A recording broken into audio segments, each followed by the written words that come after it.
ಎಲ್ಲ ನನ್ನ ಪ್ರೀತಿಯ ಅದ್ವ ಟಿವಿ ವೀಕ್ಷಕರಿಗೆ ನಿಮ್ಮ ಶ್ರದ್ಧಾ ಮಾಡುವ ನಮಸ್ಕಾರಗಳು. ಇವತ್ತು ನಾನು ಭೀಷ್ಮ ಅಷ್ಟಮಿ ಅಂದರೆ ಭೀಷ್ಮಾಷ್ಟಮಿಯ ಬಗ್ಗೆ ತಿಳಿಸಕ್ಕೆ ಬಂದಿದ್ದೀನಿ. ನಿಮಗೆಲ್ಲ ಗೊತ್ತೇ ಇರುವ ಹಾಗೆ ನಮ್ಮ ಭಾರತದ ಅಥವಾ ನಮ್ಮ ಸನಾತನ ಧರ್ಮದ ಮಹಾಕಾವ್ಯವಾದಂತಹ ಮಹಾಭಾರತದಲ್ಲಿ ಮತ್ತು ಕುರುಕ್ಷೇತ್ರ ಯುದ್ಧದಲ್ಲಿ ಅತ್ಯಂತ ಮಹತ್ತರವಾದಂತಹ ಪಾತ್ರವನ್ನು ವಹಿಸಿದ್ದು ಭೀಷ್ಮ ಪಿತಾಮಹ. ಈ ಭೀಷ್ಮ ಪಿತಾಮಹರು ಕೃಷ್ಣನಿಗೆ ಅಂದರೆ ನಾವು ಮಹಾಭಾರತದಲ್ಲಿ ಶ್ರೀಕೃಷ್ಣ ಪರಮಾತ್ಮನಿಗೆ ಎಷ್ಟು ನಾವು ಮಹತ್ವವನ್ನು ಕೊಡ್ತೀವೋ ಹಾಗೆ ಭೀಷ್ಮ ಪಿತಾಮಹನಿಗೂ ಈ ಮಹಾಭಾರತದಲ್ಲಿ ಅಥವಾ ಕುರುಕ್ಷೇತ್ರದ ಸಮಯದಲ್ಲಿ ಪೂರ್ತಿ ಮಹಾಭಾರತದಲ್ಲಿ ಭೀಷ್ಮ ಪಿತಾಮಹರಿಗೂ ಅಷ್ಟೇ ನಾವು ಮಾತನ್ನು ಕೊಡ್ತೀವಿ. ಈ ಭೀಷ್ಮ ಪಿತಾಮಹರು ತನ್ನ ತಂದೆಗೆ ಕೊಟ್ಟಂತಹ ಮಾತಿಗಾಗಿ ಅವರು ಆಜನ್ಮ ಬ್ರಹ್ಮಚಾರಿಯಾಗಿ ಉಳ್ಕೋತಾರೆ. ಯಾವುದಪ್ಪ ಆ ಮಾತು ಅಂದರೆ ತನ್ನ ತಂದೆಯ ಎರಡನೇ ಪತ್ನಿಯಾದಂತಹ ಮಕ್ಕಳು ರಾಜ್ಯಭಾರ ಮಾಡಬೇಕು, ರಾಜರಾಗಬೇಕು, ಅಂದರೆ ಮುಂದಿನ ಪೀಳಿಗೆಯ ರಾಜರಾಗಬೇಕು ಅಂತ ಹೇಳಿ ಅವರು ಭೀಷ್ಮ ಮಹಾರಾಜನ ಹತ್ರ ಮಾತನ್ನು ತಗೋತಾರೆ. ಏನಂದರೆ ನೀನು ಈ ಥರ ಅಂದರೆ ರಾಜ್ಯವನ್ನು ಆಳಬಾರ್ದು, ನನ್ನ ಎರಡನೇ ಹೆಂಡತಿಯ ಮಕ್ಕಳೇನೆ ಇದು ಮಾಡಬೇಕು, ಅಂದರೆ ರಾಜ ಪಟ್ಟಾಭಿಷೇಕ ಆಗಬೇಕು, ಅವರಿಗೆ ನನ್ನ ನಂತರ ಅವರಿಗೆ ಪಟ್ಟಾಭಿಷೇಕ ಆಗಬೇಕು ಅಂತ. ಹಾಗಾಗಿ ಅವರ ತಂದೆ ಶಂತನುಗೆ ಕೊಟ್ಟಂತಹ ಒಂದು ಮಾತಿಗೆ ಅವರು ಆಜನ್ಮ ಬ್ರಹ್ಮಚಾರಿಯಾಗಿ ಉಳ್ಕೋತಾರೆ. ಮತ್ತು ತನ್ನ ಸಂಬಂಧದಲ್ಲಿ ಚಿಕ್ಕಮ್ಮನ ಮಕ್ಕಳನ್ನು ರಾಜರಾಗಿ ಮಾಡ್ತಾರೆ. ತದನಂತರದಲ್ಲಿ ಕೌರವರು, ಪಾಂಡವರು ಎಲ್ಲ ಬರ್ತಾರೆ.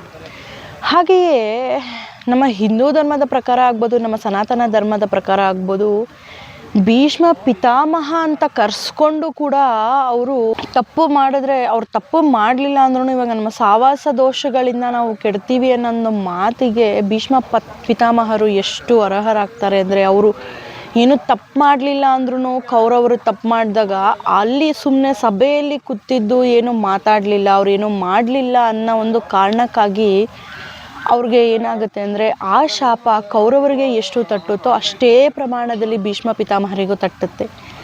ಹಾಗಾಗಿ ಇನ್ನೊಂದೇನಪ್ಪ ಅಂತಂದರೆ, ನಮಗೆಲ್ಲ ಗೊತ್ತಿರುವ ಹಾಗೆ ಭೀಷ್ಮರು ವಿಷ್ಣು ಸಹಸ್ರನಾಮನ ಪಠನೆ ಮಾಡಿ ಸತ್ರು ಅಂತ ನಾನು ಹಿಂದಿನ ವಿಡಿಯೋದಲ್ಲಿ ಕೂಡ ಹೇಳಿದ್ದೆ ನಿಮಗೆ.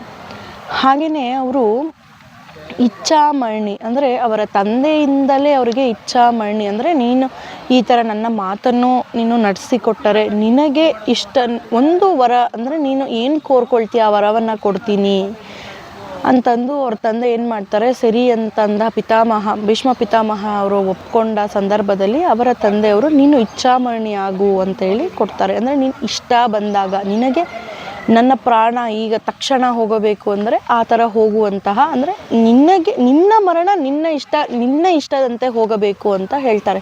ಸೊ ಹಾಗಾಗಿ ಈಗ ನಾವು ಸಂಬಂಧದಲ್ಲಿ ನೋಡಿದರೆ ಭೀಷ್ಮ ಪಿತಾಮಹರಿಗೆ ಕೌರವರು ಮತ್ತು ಪಾಂಡವರು ಮೊಮ್ಮಕ್ಕಳಾಗ್ತಾರೆ.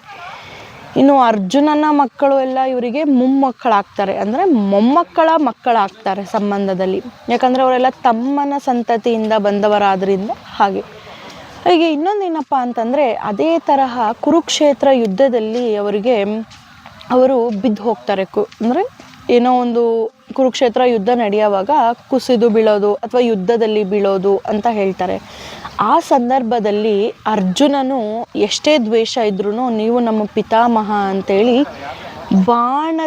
ಬಿಲ್ಲಿನ ಬಾಣದಲ್ಲಿ ಅವನಿಗೆ ತಲೆಗೆ ದಿಂಬು ಥರ ನಿರ್ಮಾಣ ಮಾಡಿ ಕೊಡ್ತಾನೆ ಅರ್ಜುನನು. ತದನಂತರದಲ್ಲಿ ಏನಾಗುತ್ತಪ್ಪ ಅಂತಂದರೆ, ಇವರು ಉತ್ತರಾಯಣ ಕಾಲಕ್ಕೆ, ದಕ್ಷಿಣ ಕಾಲದಿಂದ ಉತ್ತರಾಯಣ ಕಾಲ ಅಂದರೆ ನಾನು ಮೊನ್ನೆ ಹೇಳಿದಾಗೆ ಮಾರ್ಗಶಿರ ಮಾಸದಲ್ಲಿ ಬರುವಂತಹ ಅಷ್ಟಮಿ ಅಂದರೆ ಉತ್ತರಾಯಣ. ಈಗ ಮಕರ ಸಂಕ್ರಾಂತಿಲಾಗ್ಬೋದು ಅಥವಾ ರಥಸಪ್ತಮಿಲಾಗ್ಬೋದು, ಸಿಂಹ ರಾಶಿಯಿಂದ ಮಕರ ರಾಶಿಗೆ ಸೂರ್ಯನು ಸ್ಥಾನ ಪಲ್ಲಟನೆ ಮಾಡಿದ್ರೆ ಅಂದರೆ ಜಾಗ ಬದಲಿಸುವಂಥ ಸಂದರ್ಭದಲ್ಲಿ, ಅಂದರೆ ಉತ್ತರಾಯಣ ಕಾಲದಲ್ಲಿ ಏನಪ್ಪ ನಮ್ಮ ಸನಾತನ ಧರ್ಮ ಆಗ್ಬೋದು, ನಮ್ಮ ಹಿಂದೂ ಧರ್ಮದಲ್ಲಿ ಒಂದು ವಾಕ್ಯ ಏನಪ್ಪ ಅಂತಂದರೆ, ಉತ್ತರಾಯಣ ಕಾಲ. ಈ ಉತ್ತರಾಯಣ ಪುಣ್ಯ ಕಾಲದಲ್ಲಿ ಯಾರು ಸಾಯ್ತಾರೋ ಅವರು ಎಂತಹ ತಪ್ಪು ಮಾಡಿದ್ರೂ ಅವರ ತಪ್ಪುಗಳನ್ನು ಕ್ಷಮಿಸಿ ಸ್ವರ್ಗಕ್ಕೆ ಸೇರ್ಪಡೆ ಆಗ್ತಾರೆ ಅನ್ನೋದೊಂದು ಇದಿದೆ. ಇದಕ್ಕಾಗಿ ಭೀಷ್ಮ ಮಹಾರಾಜನು ಉತ್ತರಾಯಣ ಕಾಲದವರೆಗೆ ಕಾಯುತ್ತಾನೆ. ತದನಂತರದಲ್ಲಿ ರಥಸಪ್ತಮಿಯ ಮರುದಿನ ಅಂದರೆ ಮಾರ್ಗಶಿರ ಮಾಸದಲ್ಲಿ ಬರುವಂತಹ ಅಷ್ಟಮಿಯ ದಿನ ಅವನು ಅಂದರೆ ರಥಸಪ್ತಮಿಯಾಗಿ ಮರುದಿನ ಅವನು ತನ್ನ ಪ್ರಾಣವನ್ನು ಅಂದರೆ ಕಳ್ಕೊಳ್ತಾನೆ. ಅಂದರೆ ಇಂದಿನ ದಿವಸ ಸಂಜೆ ಸಹಸ್ರನಾಮ, ಅದನ್ನು ಭೀಷ್ಮ ಸಹಸ್ರನಾಮ ಅಂತಲೂ ಕರೀತಾರೆ, ವಿಷ್ಣು ಸಹಸ್ರನಾಮ ಅಂತಲೂ ಕರೀತಾರೆ. ವಿಷ್ಣು ಸಹಸ್ರನಾಮಗಳಿಗೆ ಹಲವಾರು ಸಹಸ್ರನಾಮಗಳಿದೆ. ಎಲ್ಲ ಅಂದರೆ ಭೀಷ್ಮ ಸಹಸ್ರನಾಮ ಅಂತಾರೆ, ಕೆಲವೊಂದು ಭಗವಾನ್ ಸಹಸ್ರನಾಮ ಅಂತಾರೆ, ಕೆಲವೊಬ್ರು ಒಂದೊಂದು ಥರ ಅಂತಾರೆ. ಅಂದರೆ ಏನಪ್ಪ ಅಂತಂದರೆ ಎಲ್ಲವೂ ಸೇಮ್, ಅಂದರೆ ಎಲ್ಲವೂ ಸಮಾನವಾಗಿ ಇರುತ್ತೆ, ಅಲ್ಲಿ ಕೆಲವೊಂದು ಚೇಂಜಸ್ ಇರುತ್ತೆ.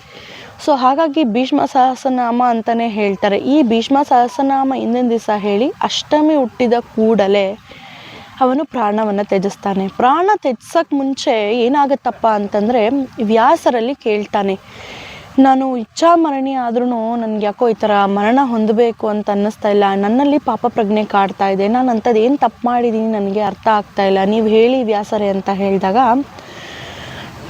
ವ್ಯಾಸರು ಹೇಳ್ತಾರೆ ಏನಪ್ಪ ಅಂತಂದರೆ, ನೀನು ದ್ರೌಪದಿಯ ವಸ್ತ್ರಾಪರಣ ಆದಾಗ ಸಭೆಯಲ್ಲೇ ಕೂತು ಎಲ್ಲ ನೀನು ಹೇಳುವಂತೆಯೇ ಕೇಳುವಂತರಾಗಿದ್ರು. ಅಂದರೆ ಕೌರವರು ನಿನ್ನ ಮಾತಿನಂತೆ ನಡ್ಕೊಂಡ್ರು, ನಿನ್ನ ಮಾತಿನಂತೆ ನಡ್ಕೊಳ್ತಾ ಇದ್ರು ಅಂತ ಕೂಡ ನಿನ್ಗೆ ಗೊತ್ತಿದ್ದು ಏನು ಹೇಳಲಿಲ್ಲ, ಮೌನವಾಗಿದ್ದೆ. ನಿನ್ನ ಕೈಗಳಲ್ಲಿ ನಿನ್ನ ಕಾಲುಗಳಲ್ಲಿ ಬಲವಾಗಿ ಆರೋಗ್ಯವಾಗಿ ದಷ್ಟಪುಷ್ಟವಾಗಿ ಇದ್ರೂ ನೀನು ಅವರಿಗೆ ಏನು ಹೇಳಲಿಲ್ಲ.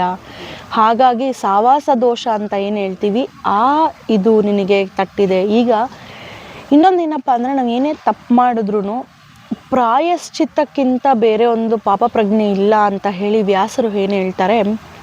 ತದನಂತರದಲ್ಲಿ ನೀನು ಈ ಥರ ಅಂದ್ಕೊಂಡಿರೋದ್ರಿಂದ, ನಿನಗೆ ವರ ಇರುವುದರಿಂದ ನೀನು ಇದು ಮಾಡ್ಬೋದು, ಅಂದರೆ ನೀನು ಇಚ್ಛಾಮರಣಿ, ನಿನ್ನ ಇಷ್ಟದ ಅಂತೆ ಮಾಡ್ಬೋದು, ಮರಣವನ್ನು ತಗೋಬೋದು ಅಂತ ಹೇಳಿದಾಗ ಸರಿ ಆಗಲಿ ಅಂತ ಅಂದುಕೊಂಡು ಅವರು ಧ್ಯಾನಕ್ಕೆ ತೆರಳಿ, ಅಂದರೆ ಯೋಗ ನಿದ್ರೆ ಅಂತ ಹೇಳ್ತಾರೆ, ಯೋಗ ನಿದ್ರೆಗೆ ತೆರಳಿ ಭೀಷ್ಮ ಪಿತಾಮಹನು ಪ್ರಾಣ ಬಿಡ್ತಾರೆ. ಅಂದರೆ ಈ ಭೀಷ್ಮಾಷ್ಟಮಿ. ಇನ್ನೊಂದು ಏನಪ್ಪ ಅಂತಂದರೆ ನಮ್ಮ ಸನಾತನ ಧರ್ಮದಲ್ಲಾಗಿರ್ಬೋದು, ನಮ್ಮ ಹಿಂದೂ ಧರ್ಮದಲ್ಲಿ ಏನಾಗಿರ್ಬೋದು, ಮಕ್ಕಳು ಅಥವಾ ಗಂಡು ಮಕ್ಕಳೇ ತರ್ಪಣ ನೀಡಬೇಕು, ಪಿತೃಗಾಗಲಿ ತಾಯಿಗಾಗಲಿ ತಂದೆಗಾಗಲಿ.